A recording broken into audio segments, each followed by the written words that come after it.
Perfect. This is perfect. This third edition will improve on the mistakes. I will be the George Lucas of my time. My work will be just the way I want it. Just have to publish it to the blog and then wait for all the reviews about how great I am. That's first light then?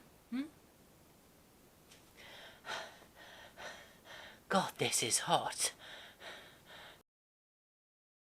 Right then, time to see my audience's reaction.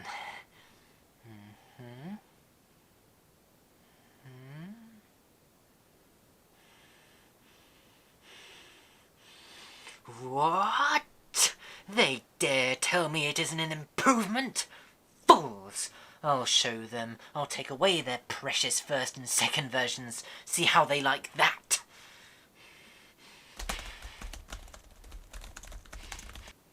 Sad really, isn't it? People spend all their time making nice things, and then other people come along and break them. Don't like it, eh? Well, I'm the author. It's my work. I'll decide what's kept. There. Now let's just delete the old versions.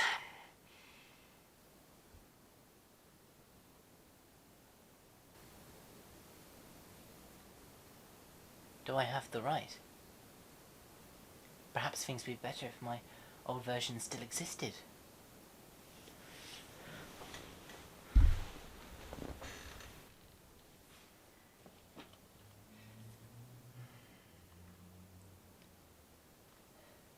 If it wasn't for John Cura and his telesnaps, then we wouldn't have had a visual record of any of these missing episodes. And if it wasn't for the fans in the 60s holding up their microphones up to the TV, then we'd have no complete archive of Doctor Who. No other TV show from the 60s or 70s can claim that.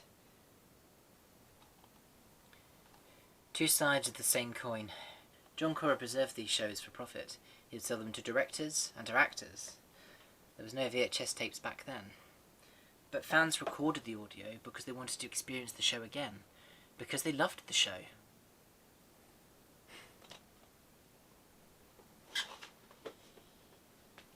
"30 years later, a group of fans come together and form Loose Cannon. They marry the telesnaps and the audios together, and any other surviving bits of material, to try and recreate a faithful representation of the old version. And here I am, 60 years later. I took the Loose Cannon reconstructions and I burned them to DVD. I printed out covers and found cases for them. Not for profit, but because regardless of the form these stories took, I enjoyed them. That's why I'm a writer. I value the storytelling. I value the stories that can be told with science fiction. I value a medium that a story is told in. How can you use that medium to tell a story that won't work on radio, film, or in a book? Do I dare become like the BBC from 1967 to 78, destroy old work because I have no value in it? Replace it with something new for a quick profit? Even then, I'm sure my fans would preserve it in some way. Yes, the fans who claim my new work is rubbish. They don't care. It's me who has the right. I'm the author. I'll decide what's kept, not the fans.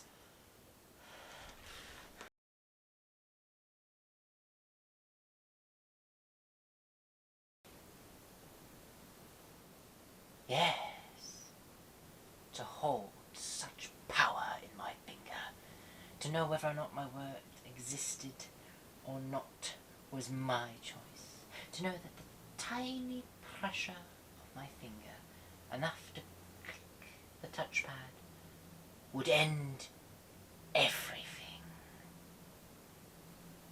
Nothing in the world can stop me now.